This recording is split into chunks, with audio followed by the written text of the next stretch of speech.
نبی پاک صلی اللہ تعالی علیہ وسلم کے دربار گوہر بار میں خود حاضر تھا.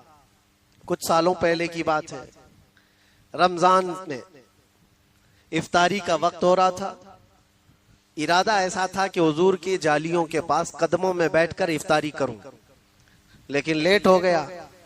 مغرب سے آدھا گھنٹہ پہلے دروازے سب پیک ہو جاتے ہیں، بلکہ 1 گھنٹہ پہلے، ابھی تو کافی دیر پہلے ہی سب فل ہو جاتا ہے. تاخیر ہو گئی تو اندر جانے کا موقع نہیں ملا. صحن میں بیٹھا تھا، دور سے حضور کی جالیاں دکھ رہی تھی. سوچنے لگا یہیں سے حضور پاک صلی اللہ تعالی علیہ وسلم کے دربار میں آج ایک ہی دن ہے، کل تو میرا سفر ہے، نکل جاؤں گا، آج یہ آخری افطاری. لیکن اس وقت ایک حدیث یاد کر رہا تھا. حضرت عائشہ صدیقہ فرماتی ہیں حضور پاک صلی اللہ علیہ وسلم افطار کے لیے بیٹھے تھے. 70 وہ اصحاب صفہ غریب صحابہ ان کے ساتھ حضور بیٹھتے تھے، جو سب اپنا گھر بار سب چھوڑ کر حضور کے دربار میں رہتے تھے. اصحاب صفہ، ایک دودھ کا پیالہ تھا اور 70 لوگ بیٹھے ہوئے. لیکن نبی پاک صلی اللہ علیہ وسلم نے افطار سے تھوڑی دیر پہلے حضرت عائشہ سے فرمایا. حجرے میں حضرت عائشہ تھیں، حضور مسجد میں تھے. کہا عائشہ دیکھو کھڑکی سے کوئی غریب، کوئی مسافر، کوئی مہمان باقی تو نہیں رہ گیا. کہتی ہے میں نے کھڑکی میں جھانک کر دیکھا تو جنت البقیع کے پاس درخت کے سامنے کوئی آدمی اپنا گھوڑا باندھ رہا تھا. شکل سے تو لگتا تھا لمبا سفر طے کر کے آیا ہوا ہے. چہرے پر دھول ہے اور کپڑے الجھے ہوئے ہیں. حضرت عائشہ نے کہا ہاں یا رسول اللہ صلی اللہ علیہ وسلم، کوئی مہمان یا کوئی مسافر لگتا ہے. حضور نے صحابہ میں سے کسی کو بھیجا، جاؤ اس کو لے آؤ دسترخوان پر، افطار کے لیے تھوڑا سا وقت بچا ہوا. گئے اور اس کو جا کر کے لوگوں نے پوچھا کہاں سے آئے، کس کے لیے آئے؟ اس نے کہا بہت لمبا سفر کر کے آیا ہوں اور میں محمد الرسول اللہ کو دیکھنا چاہتا ہوں. ان کے متعلق سنا بہت ہے، میں دیکھنا چاہتا ہوں، دیکھا نہیں تھا. کہا آؤ تمہارے ہی انتظار میں مصطفیٰ بیٹھے ہوئے ہیں. وہ جب آیا مسافر حضور پاک صلی اللہ تعالی علیہ وسلم کے قریب بیٹھا. افطار کا وقت ہوا، دودھ کا پیالہ اٹھا کر حضور پاک نے اس کو دیا. ایک بات یاد رکھنا میرے عزیزوں، جود کس کو کہتے ہیں، سخاوت کس کو کہتے ہیں. بچ جانے کے بعد سب کو بانٹ دینا یہ سخاوت نہیں ہوتی. ضرورت محسوس ہو تم کو اس وقت اٹھا کر کے دے دو کوئی چیز. لن تنالوا البر حتى تنفقوا مما تحبون. قرآن تو یہ کہتا ہے تم اس وقت تک بلندی کو نہیں پہنچو گے جب تک اپنی پسندیدہ چیز قربان نہیں کرو گے. پسندیدہ چیز. اور افطار کے موقع پر یاد رکھنا کیفیت انسان کی یہ ہوتی ہے کسی کو ہاتھ لگانے نہیں دیتا اپنے سامنے والی چیزوں کو.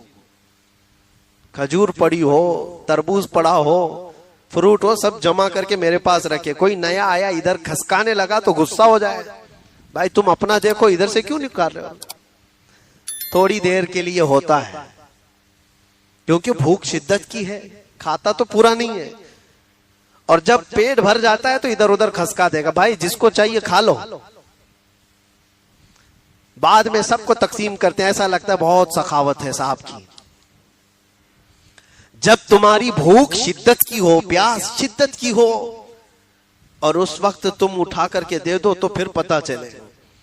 70 غربا وہاں بیٹھے ہوئے ہیں صحابہ اور خود نبی پاک، اور وہ گرمیوں کے روزے ہوں گے. اس وقت ایک مسافر آیا ہو، ایک دودھ کا پیالہ ہے، حضور صلی اللہ علیہ وسلم نے بڑھا کر سب سے پہلے اس کو عطا فرمایا اور اس نے دیکھا نہیں، اٹھایا اور پورا پی گیا. حضور سے ملا ہے تو پورا ہی پی گیا. لیکن اس پر کوئی غصہ، کوئی جلال کہ سب کی افطاری رہ گئی، اتنے لوگ بھوکے پیاسے ہیں، کچھ نہیں. مسکرا کر کے فرمایا اللہ تجھے شکم سیر فرمائے. آتا ہے فقیروں پہ انہیں پیار کچھ ایسا، خود بھیک دیں اور خود کہیں منگتے کا بھلا ہو. غصہ کس بات کا؟ ڈانٹنا کس بات کا؟ شکم سیر کرے، اللہ تجھے ہمیشہ شکم سیر رکھے۔ ایک کھجور پر سبوں نے افطار کر لیا۔ یہ حدیث پاک یاد کر رہا تھا کہ رمضان المبارکہ میں حضور پاک صلی اللہ علیہ وسلم کی سخاوت اتنی بڑھ جاتی تھی۔ 3 منٹ باقی رہ گئے تھے میرے ساتھ، اتفاق ایسا ہوا کہ جس دروازے کے باہر بیٹھا تھا، اندر جانا تو مشکل تھا، وقت بہت ہو چکا تھا۔ اندر کے کچھ لوگوں کو ہو سکتا ہے حاجت ہوئی ہو، استنجا وغیرہ، اٹھ کر گئے، سب خالی ہوئی، تو جو دربان پولیس والے کھڑے تھے انہوں نے سامنے بیٹھے ہوئے لوگوں میں سے مجھ کو بلایا، اندر آ جاؤ، جگہ خالی ہے۔ 3 منٹ باقی تھے، میں واپس اندر آیا اور جہاں کی خواہش تھی وہیں بیٹھ کر کے افطار کیا۔ آتا ہے فقیروں پہ انہیں پیار کچھ ایسا، خود بھیک دیں اور خود کہیں میرے کریم سے اگر قطرہ کسی نے مانگا، دریا بہا دیے ہیں، دربے بہا دیے۔ نہ کہنا میرے آقا کی عادت نہیں ہے، لب واہ ہیں، آنکھیں ہیں بند، پھیلی ہیں جھولیاں، کتنے مزے کی بھیک تیرے پاک در کی ہے۔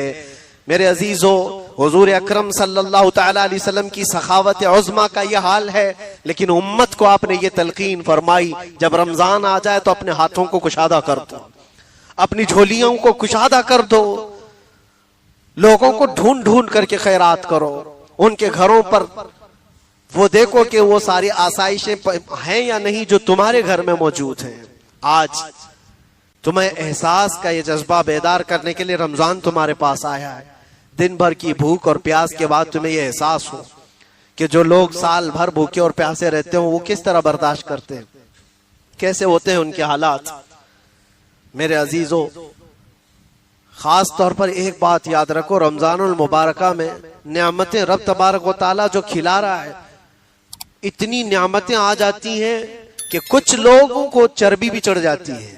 ان کو ایسا لگتا ہے یہ میرے مال سے آ رہی ہے، میرے محنت سے ہیں یہ ساری چیزیں۔ بڑے بڑے مالداروں کو منٹ نہیں لگتے یہ ساری نعمتیں ختم کر دیے جانے کے لیے، وقت نہیں لگتا۔ یہی رمضان تھا، 1 سال بیتا ہے، میں نے پتھروں پر سو کر کے دیکھا ہے، یہ رمضان ہی تھا۔ قیدی جیل کے اندر ایک سموسہ آ جائے تو ان کے لیے ایسا لگتا تھا یہ تو بہت بڑی نعمت ہے، ایک سموسہ جس کو ہم چھوتے نہیں، پھینک دیتے ہیں۔ وہاں پر ٹھنڈا شربت مل جائے تو لوگوں کے آنسو نکل جاتے ہیں۔ سال بھر میں نے خود پوچھا تو پتا چلا کہ پہلی بار رمضان کی وجہ سے برف لا کر دیا گیا تھا تو ٹھنڈا شربت ملا، کوئی چیز نہیں۔ پینے کے لیے جو پانی میسر تھا میں خود بھی پیا ہوں، جس میں 1 گھنٹہ تک بوتل کو پانی جمع کر کے رکھے کہ آدھا نیچے پورا لال، اوپر کا پھر سفید ہو جائے تو پیے۔ میں یہ اس لیے نہیں عرض کر رہا کہ ہم کس حالت سے گزرے، اس لیے عرض کر رہا ہوں کہ نعمتوں کی ناشکری نہ کرو جو تمہارے پاس آج موجود ہیں۔ اللہ تبارک و تعالیٰ جو تمہیں کھلا رہا ہے اور پلا رہا ہے اس کی ناشکری نہ کرو۔ اور ایک بات یاد رکھو، جتنا دو گے اتنا بڑھتا چلا جائے گا، یقین رکھو اللہ کی ذات پر۔ مولا علی کرم اللہ وجہہ الکریم فرماتے ہیں کہ اللہ تبارک و تعالیٰ نے اضافہ جو ہے، مال میں اضافہ، وہ سخاوت میں رکھا ہے، اور بندہ جو ہے بینک میں رکھنے کو سمجھتا ہے، جمع کرنے کو۔ اور کیا سوچتے ہیں پتہ ہے؟ ارے برے وقت کے لیے کچھ تو جمع کے رکھنا چاہیے، برے وقت کے لیے کچھ تو مال جمع کر کے رکھنا چاہیے۔ تو نے دماغ سے خود ہی طے کر لیا برا وقت آئے گا تو وہ آ جاتا ہے، کیوں سوچتے ہو برے وقت کے لیے؟ وہ پالن ہار حقیقی رب ذوالجلال جو آج تمہیں کھلا رہا ہے وہ کل بھی کھلانے پر قادر ہے، اور جب اس کا حکم ہے دو، اس کا حکم ہے دو، تو غریبی کس بات کی، کس طرح کی کا فاقہ؟ اللہ کریم کے حکم پر کر رہے ہو، ہماری باتوں پر نہیں۔ بنی اسرائیل کی ایک بات یاد آتی ہے، ایک بڑا بخیل آدمی بھی تھا، سیٹ تو تھا، پیسہ بہت تھا لیکن کنجوس بہت تھا۔ لیکن اس کے گھر میں بالکل اپوزٹ، اس کی بیٹی تھی، جوان بیٹی، وہ سخاوت بہت کرتی تھی، باپ کو سخت نفرت تھی اس چیز۔ کنجوس آدمی ہمیشہ سخی لوگوں سے چڑھتا ہے، اس کو لگتا ہے یہ سب فضول خرچی کرتے ہیں، کیوں دیتے ہیں ان کو، اس کو بار بار یہی لگتا ہے ان کو نہیں دینا چاہیے، غریبوں کو، مسکینوں کو، یہ سب عیاشی کرتے ہیں، یہ فلاں کرتے ہیں، وہ کرتے ہیں، ہزار طرح کے اس کے پاس وجوہات ہوتے ہیں نہیں خرچہ کرنے کے، اور سخی کے پاس کوئی وجہ نہیں ہوتی، وہ دیتا ہے اور اس کے بعد یہ سوچتا ہے اس کی زندگی ہے، اللہ نے تو صرف یہ کہا ہے دے دو، یہ نہیں فرمایا موت تک اس کے پیچھے لگے رہو کہاں خرچہ کرتا ہے دیکھتے رہو، اللہ نے یہ حکم نہیں دیا ہے، دے دو، اور وہ کہاں خرچ کر رہا ہے اس کا ذمہ دار وہ ہے۔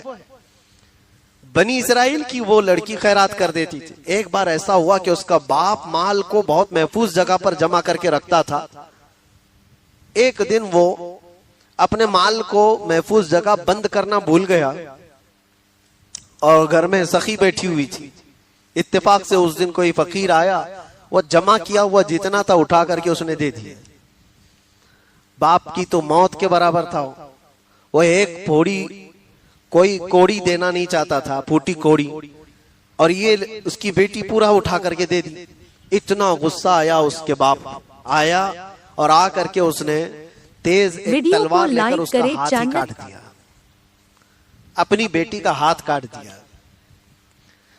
جب ہاتھ کٹ گیا، ظالم بخالت میں کبھی کبھار آدمی ایسا ہی حیوان بنتا ہے، درد سے شدت سے تڑپتی رہی، اس کے بعد جیسے بھی علاج معالجے کے بعد، ہاتھ تو کٹا ہوا تھا، ہاتھ کٹا ہوا تھا، اب اسی کٹے ہوئے ہاتھ کے ساتھ تو وہ جی رہی تھی، جب جوان ہو گئی اب رشتے تو آتے ہیں، شادی بھی ہونی ہے، وہ عیب ہے لڑکی کے اندر، ایک کٹا ہوا ہاتھ، اس کو کون شادی کرے، اتنی حسین و جمیل خوبصورت سب کچھ ہے اس کے پاس لیکن ہاتھ نہیں۔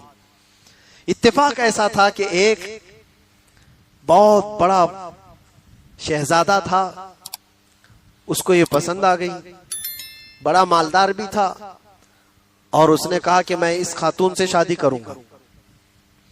وہ بہت بڑے گھر کا شہزادہ تھا، رئیس زادہ تھا، نکاح کا پیغام بھیجا، اور یہ جو کنجوس بخیل تھا اس نے سختی سے منع کر کے رکھا تھا، ٹوٹا ہوا ہاتھ دکھانا مت ورنہ شادی بھی نہیں ہوگی، جس کو بھی ہے اسی ٹوپی ڈال دیں گے، منع کر رکھا تھا، اور اسی منع میں اس شہزادے نے پسند بھی کیا، شادی بھی قریب ہو گئی، سب ہو گئے۔ اب اس لڑکی کو ایک غم ستاتا تھا، آج یا کل تو پتہ چلنا ہے، جب گھر پر جاؤں گی بیاہ ہو کر کے، شادی کے بعد جب رخصت ہو کر جاؤں گی تو کبھی نہ کبھی تو یہ ہاتھ کا پتہ چل ہی جائے گا، پھر کیا ہوگا میرے ساتھ۔ اس وقت بڑے ظلم بھی ہوتے تھے، دھوکے کے متعلق بڑی سزائیں تھی۔ وہ خاتون لڑکی بڑی ڈری ہوئی بھی تھی، بہرحال شادی ہو گئی، ڈولی سج سنور کر کے دولہے کے گھر چلی گئی۔ جب وہ دلہن اپنے دولہے کے گھر آئی تو اب بات یہ تھی کہ رات کو جب دسترخوان بچھا دیا گیا کھانے کے لیے، پہلا دسترخوان، دولہا بھی بیٹھا ہے، اس کے گھر والے بھی بیٹھے ہیں اور دلہن بیٹھی ہوئی ہے، اب یہ شرما رہی ہے، سیدھا ہاتھ کٹا ہوا ہے، کھائے تو کیسے کھائے؟ تو اس نے دولہے نے کہا چلو کھانا شروع کرو، یہ نہیں کھا رہی تھی، اپنے دوپٹے کے اندر وہ اپنا ہاتھ چھپائے بیٹھی رہی بہت دیر تک، کیسے اب کیا ہوگا، تب کیا ہوگا، اب کیا ہوگا، تب کیا ہوگا، کچھ تو ہونے والا ہے، کٹا ہوا ہاتھ اب پتہ چلے گا۔ 2 بار کہا اس نے چلو شروع کرو کھاؤ، تیسری بار اس نے کہا کس چیز کا انتظار ہے، کھاؤ، دوسرے سب کھا رہے ہیں۔ اس کے آنسو نکل آئے کہ اس کے اندر ایک عیب ہے، کٹا ہوا ہاتھ ہے، اب کسی نہ کسی طرح سے اب یہ اپنے نئے دولہے کو بتا ہی دوں کہ میرا ہاتھ کٹا ہوا ہے۔ وہ جوان دوشیزہ رونے کو تھی، غیب سے ندا آتی ہے اے خاتون اپنا ہاتھ نکال، اس ہاتھ کو رب تعالیٰ کبھی شرمندہ ہونے نہیں دیتا جو رب کے راستے میں اٹھا ہوا ہو۔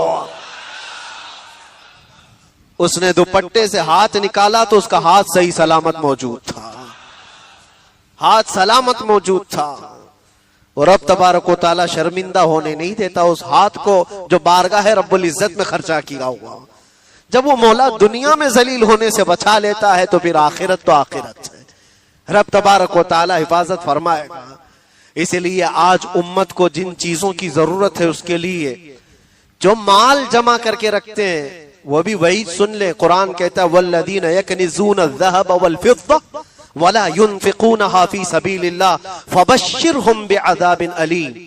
اللہ فرماتا ہے جن لوگوں نے سونا اور چاندی کو خزانہ کر کر کے جمع کیا ہے، اے رسول ان کو دردناک عذاب کی بشارت دے دیں. یوم یحما علیہا فی نار جہنم فتقوا بها جباہہم وجنوبہم وظہورہم ھذا ما کنزتم لانفسکم فذوقوا ما کنتم تکنزون. اللہ فرماتا ہے اس قیامت کے دن ان کی پیشانیوں کو آگ سے داغا جائے گا، ان کے بازوؤں کو اور ان کے پیچھے آگ سے داغا جائے گا، اور ان سے کہا جائے گا کہ یہ سارا جو تم جمع کر کے رکھتے تھے چکھو، آج چکھو. بلکہ ایک روایت یہ ملتی ہے قبر میں جاتے ہی ایک بہت ہی خوفناک اژدھا اس کے گلے میں لپٹ جاتا ہے، اس کی ناک پر ڈنک مارتا رہتا ہے، چوستا رہتا ہے، اور وہ مردہ اس کو ہٹانے کی بے پناہ کوششیں کرتا ہے، نکالنے کی بہت طاقتیں لگاتا ہے. وہ سانپ اس سے کہتا ہے کیوں مجھ کو ہٹا رہے ہو، میں تمہارا مال ہوں جس کو تم جمع کر رکھے تھے، جس سے تم بہت محبت کرتے تھے، لیکن اس مال کی جو زکوٰۃ نکل گئی وہ پاک ہے، پھر اس پر تمہیں عذاب نہیں ہے. لوگ آج 2.5% پر ہی آئیں کائیں کر رہے ہیں. اگر رب تبارک و تعالی چاہتا تو 50% کا بھی حکم دیتا. کیوں؟ عطا کیا ہوا اس کا ہے. میں نے تجھے عطا کیا ہے، 100 عطا کیا، 50 میری راہ میں دے، 50 تو رکھ لے. لیکن رب تبارک و تعالی نے تمہیں 50% دینے کا حکم نہیں فرمایا، 25 بھی نہیں، 10 بھی نہیں، 2.5، صرف 2.5%. 100 روپے تیرے پاس آئے ہیں تو اس میں سے 2.5 نکال. غربا اور مساکین جب قیامت کے دن اٹھائے جائیں گے تو اللہ تبارک و تعالیٰ کی بارگاہ میں وہ شکایت کریں گے کہ ہمارے پاس تو کبھی کوئی چیز آئی نہیں. تو اللہ تعالیٰ فرماتا ہے تمہارا حق بھی میں نے مالداروں کے پاس رکھا تھا. وہ کہیں گے انہوں نے ہمیں دیا ہی نہیں. اسی لیے قرآن میں اللہ فرماتا ہے وَفِي أَمْوَالِهِمْ حَقٌّ لِلسَّائِلِ وَالْمَحْرُومِ. تم سب کے مال میں ان کا بھی حق رکھا گیا ہے. تم خیرات کر کے بڑے مت بنو، اپنے آپ کو یہ مت سمجھو کہ میں بہت بڑا آدمی ہوں اتنے خیرات. تم نے ان کا حق دیا ہے جو تمہارے مال میں اللہ نے دیا تھا تمہیں.